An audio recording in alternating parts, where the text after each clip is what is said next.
Welcome to the Test Guild Automation Podcast, where we all get together to learn more about automation and software testing with your host, Joe Colantonio.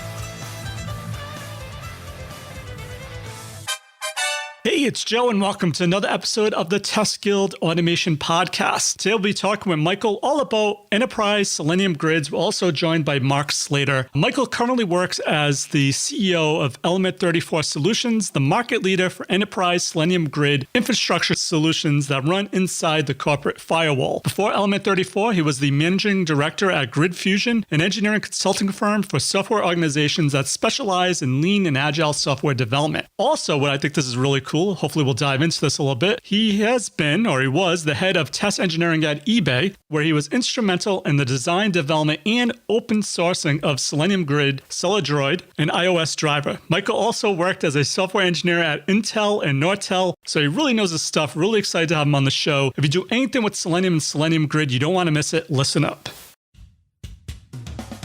The Test Guild Automation Podcast is sponsored by the fantastic folks at Sauce Labs. Their cloud-based test platform helps ensure your favorite mobile apps and websites work flawlessly on every browser, operating system, and device. Get a free trial. Visit testguild.com/Sauce Labs and click on the exclusive sponsor section to try it for free for 14 days. Check it out. Hey, Michael, welcome to the Guild. Hey, Joe, how are you? Glad to be here. Great. Awesome to have you. Is there anything I missed in your bio that you want the Guild to know more about? No, I think that's detailed enough. So that's good. Very cool. So like I mentioned, I'm really curious to know, I guess I should have did better research. You actually developed Selenium Grid, the original implementation?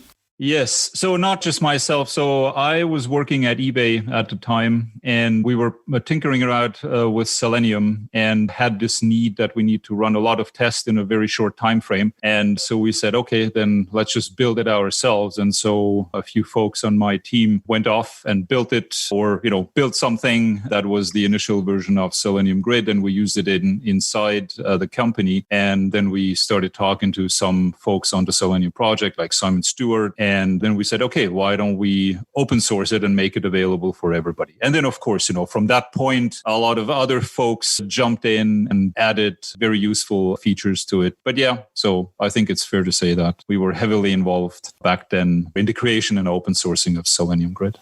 Awesome. So what was the genesis of you developing Selenium Grid then? What was about the software development lifecycle at eBay that you thought, wow, we need this solution, and here's the solution, and then after that say, wow, this solution is not only going to work for us, but it's going to work for other engineers? Yeah, so at eBay, we had a requirement to scale our automated tests, right? We had a lot of tests. We were looking after a lot of different countries, different platforms back then in my team. So we had this need that we couldn't just run our tests sequentially anymore. I think if we had done that, it would have taken 7 days or something like that to run everything sequentially. So we needed a solution that allows us to parallelize our tests and to basically bring it down to a matter of minutes, ideally, to run the entire suite. So that was the key driver for us to go and develop a solution for it, right? Yeah, and then so we said, all right, now it works for us. And we were in contact with the folks in the Selenium project. So then we just started talking to them, and they said, this would be nice if you guys could open source it. And so we went through a little bit of a process inside the company to figure out how we can open source things, without giving away any eBay specifics, of course. But then, yeah, in the end, we managed to open source it, make it available to everybody. And, and I think this is one of those nice showcases where you can see that when somebody open sources something, it's made in a bit of a rare state, and then other people come in, add more stuff, and then it becomes what it is today. So, Michael, I guess before we go any further, I assume people listening to this are pretty hip to testing and tools, but for folks that don't know, let's set the stage a little. What is a Selenium Grid?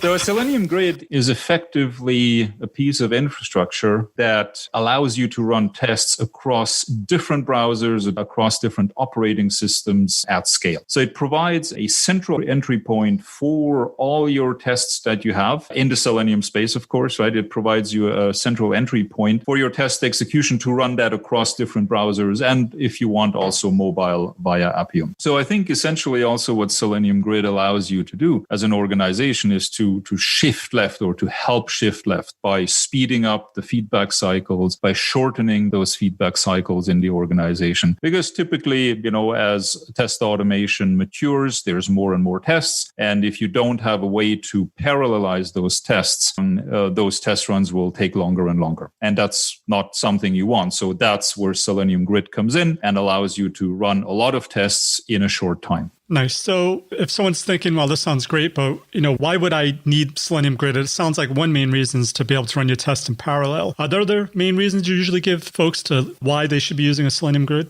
I think one other main factor is the cross-browser aspect, right? Usually, when you look into our dev organizations, a lot of testing is happening on Chrome only. And depending on, on who's using your application that you're developing, but typically, especially for publicly facing websites, you can't really control what kind of browsers people are using, right? So you have to make sure that all the different browsers are covered in your testing. And that's also something where Selenium Grid helps. So you can have any browser version, if you want any kind of operating system browser and version combination at scale in a Selenium Grid. So, I've used Selenium Grid in-house for certain companies, and I found sometimes the maintenance of the grid is really difficult. Are there any known difficulties you've seen companies or organizations have when they try to create their own Selenium Grid?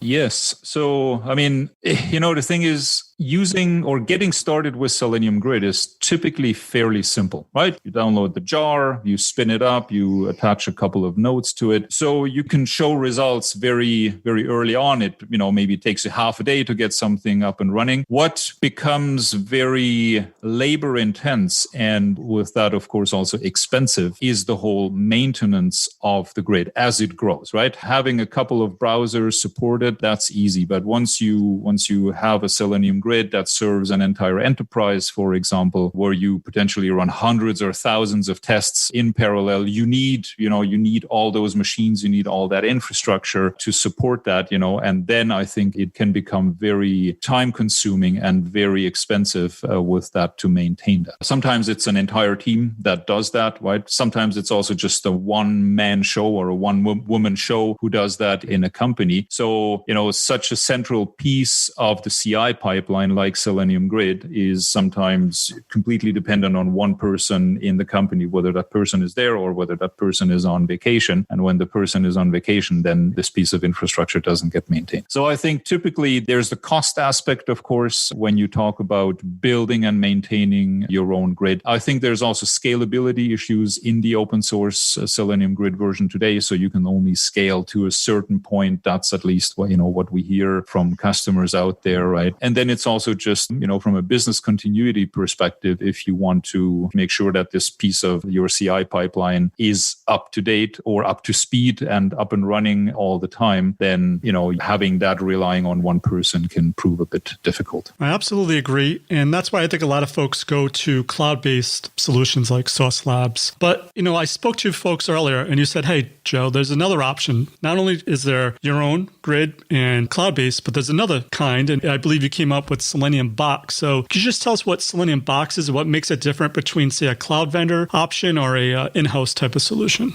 Yeah, I think in general, when we look at the Selenium Grid space, there's two main paths you can choose. One is you have it running inside your firewall, inside your network, and the other one is the outside, and with that, the SaaS option. So I think for any enterprise building a Selenium Grid on your own, I would count that as not really an option for them, because they typically get to a point where they say, okay, this is too much. So we need something vendor managed with proper SLAs around it and things like that. So as you said, there's numerous cloud or SaaS solutions out there, which are, by the way, fantastic products, right? So they are feature-rich products. They have all the bells and whistles that an open source homegrown Selenium Grid doesn't have. And then, as you said, so then there's this other path that you can also take. So if you want to stay inside your corporate firewall and there's various reasons why you would want to do that. But if you decide that you want to stay inside your corporate firewall, then there is, for example, Selenium Box. That's the product that we develop, and which is, in the end, you can think of it, we bring that experience that customers have with the SaaS providers, we bring that inside the corporate firewall. And with that, of course, there's a lot of aspects specifically around security, right? Because if you go out to a SaaS solution, you're sending out all your data, your test data to the SaaS solutions. They can,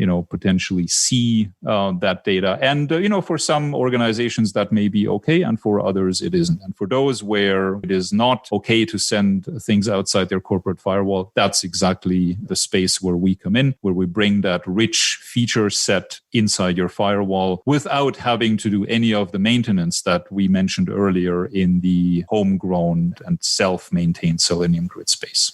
Now, I used to work for a very large company, healthcare division, and it was very difficult to get any type of cloud-based solution that we could use. And even if we did, it would take forever to find out who we would even go to get permission to open up a security port or something that the utility might need to use. So a lot of times what they end up doing is they take the SaaS solution and they do an on-prem implementation of it. So is Selenium Box just an on-prem solution of a cloud provider, or is it something else as well? Does that make sense? Yeah. So, I think from a feature perspective, you can look at it. So, all the features that you are used to from the SaaS solutions, like, live view, video, getting all the logs and things like that. So, of course, that's also something that we provide. So all the features that you see in SaaS solutions, we take that and we bring that in-house. But Selenium Box itself is not a SaaS product. It's just, we provide all the bells and whistles that people expect with the added security that everything is running inside your firewall. And not only security, but with running inside your firewall, you also have aspects like performance, for example. You don't have to cross a big pond or go from the East Coast to the West Coast and around for every Selenium command. If it runs inside your network, of course, the latency times are very short. And with that, you will see a massive increase in performance. So I would think that'd be a key feature, because that's one of the main complaints or concerns folks have when they run on these cloud-based solutions. It does tend to be slower. So it sounds like that's one of another main benefit is if you have it in-house, it runs quicker as well and more secure. Absolutely. And of course, that will depend a little bit on where you are and your servers are and where that SaaS provider is. Of course, if you're next door, then probably the latency is not that big of a deal. But typically also, let's not forget, in an enterprise environment, you have to, in order to get outside of your network to a SaaS provider and back in, you have to navigate several proxies, several firewalls and things like that, which typically slow things down. So that's very common that we get the feedback from our customers, that especially the ones who were with SaaS solutions before, where they say, wow, this is by a magnitude faster than before. Very cool. So are there any other features that maybe differentiate you from any other type of solution out there in this space?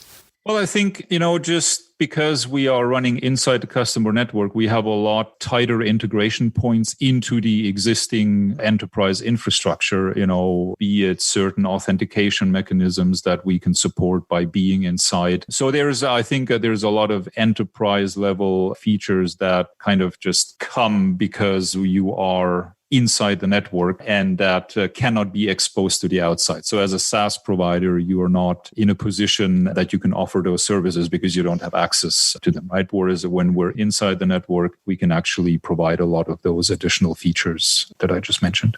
So another popular option is Selenium, which I believe uses like Docker or Kubernetes in the background and puts up things. It just makes it quicker and faster to tear up and tear down environments for your tests. That's supposed to help maintenance. So what's the difference between, say, Selenium Box versus Selenium?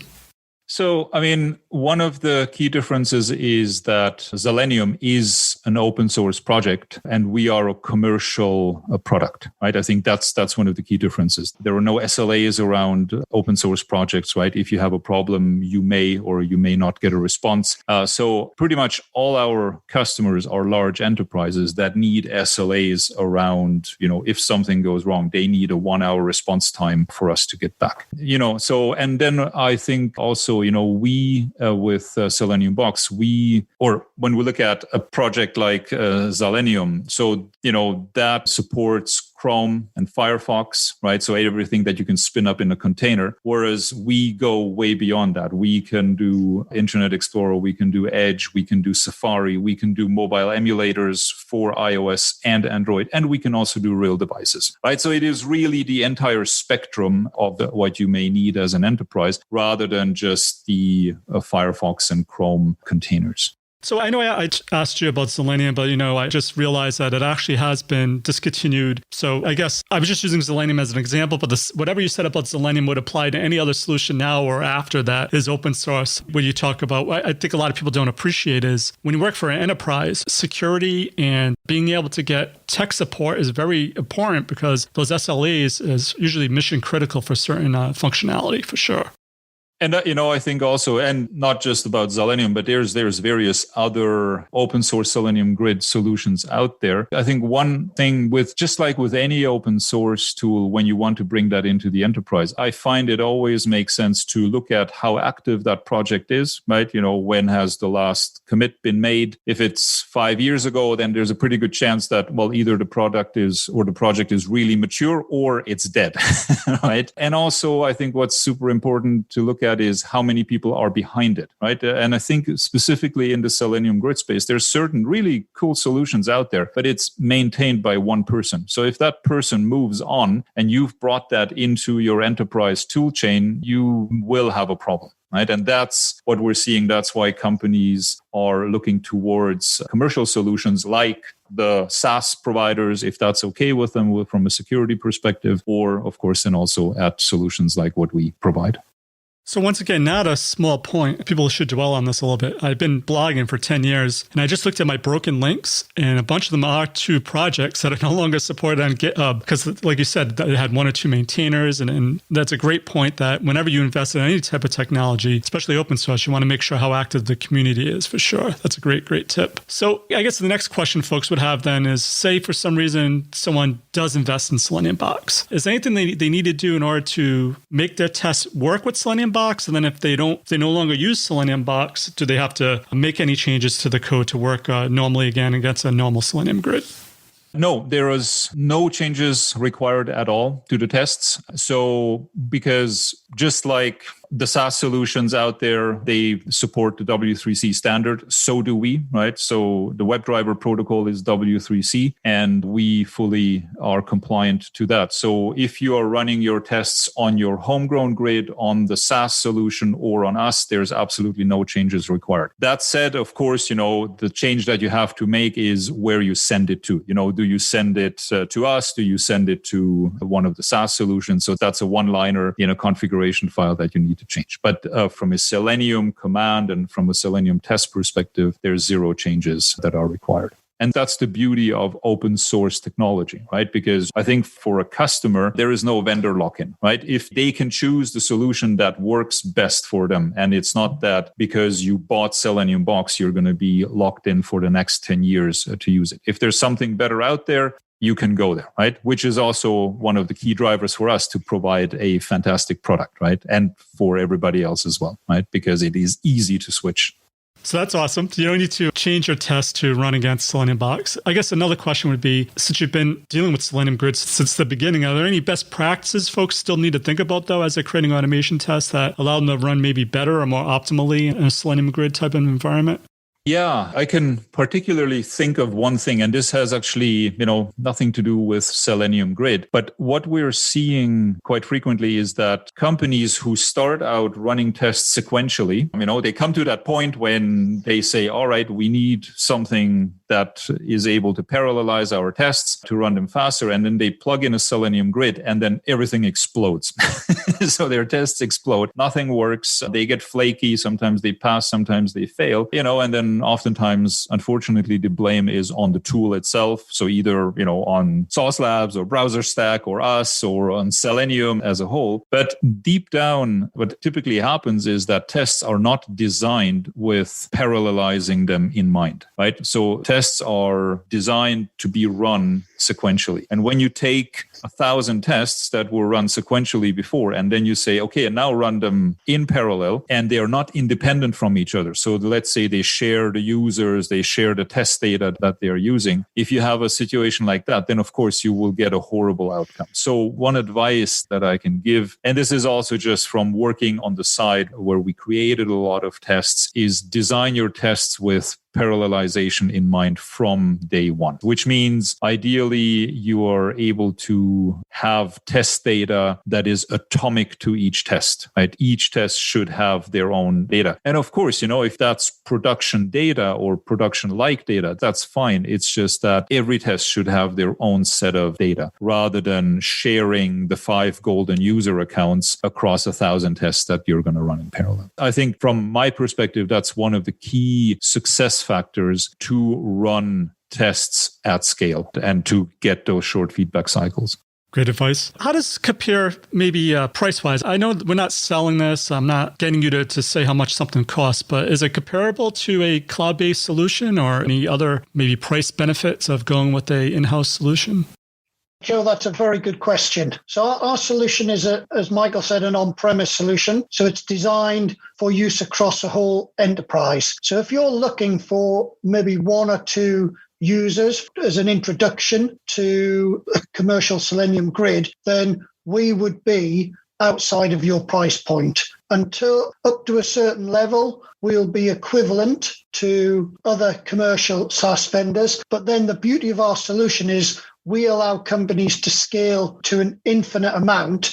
And when you can scale to that amount using our product with an infinite license, then we become very, very commercially attractive relative to other solutions. So really, there's an initial price point where we get into the game, and then the more you scale, the more the commercials work in our favor. So I guess the question should have been build versus buy. And it sounds like you're saying if you're a small team and you're using a Selenium Grid, I know a lot of small teams, you're happy with it. That's fine. As I said, I worked for Enterprise and I worked across multiple verticals against multiple teams doing multiple things. A solution like this might be the perfect kind of option for them. So definitely they should check it out. I guess one other thing I want to cover before I ask my last question is updates. I guess there's pros and cons to having things on-prem and such, but one thing SaaS products are good at is if there's an update, they handle it for you usually. But when it's on-prem, you have to coordinate with a bunch of different teams and then make a plan when you're going to do the update. So how hard is it to update a solution that is in-house in general,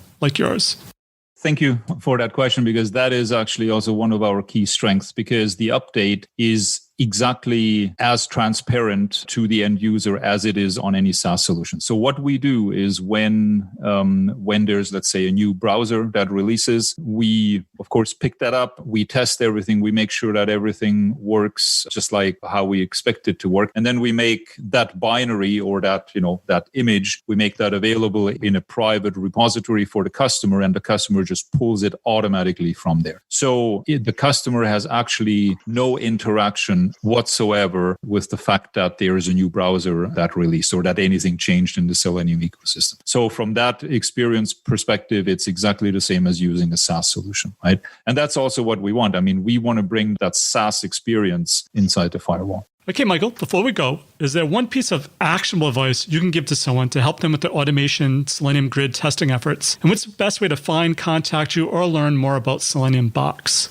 So you can find us on either SeleniumBox.com or element34.com, right? So if you have any questions, you can find us there. There's also a lot of resources out there that you can go through if you want to learn more. I think piece of advice that we give to any kind of customer that we start interacting with is really, think about, do you want to build or do you want to buy? Right? And if you want to buy, do you want to go outside of your firewall with all the implications that come with that, or you do want to remain inside your firewall, right? And that will guide you in terms of which solution is the best one for you, right? And then from there, of course, I think it's important to understand none of the Selenium Grid providers make it easier to write your tests, right? So you still have to write your tests actually in a much more robust way than if you just run what I mentioned before, if you run everything sequentially, right? So the Selenium Grid gives you that opportunity to run a lot of tests in a short time frame, but writing the test is still on you, right? And that I always say test automation is software development, right? You develop software, in the end, you should apply all the techniques, all the patterns that you would apply in a regular software application development process. You should never say, oh, this is just a piece of test code and that's why we can get sloppy. So I think that's when we look at how to write good tests, that's typically what I take as the baseline.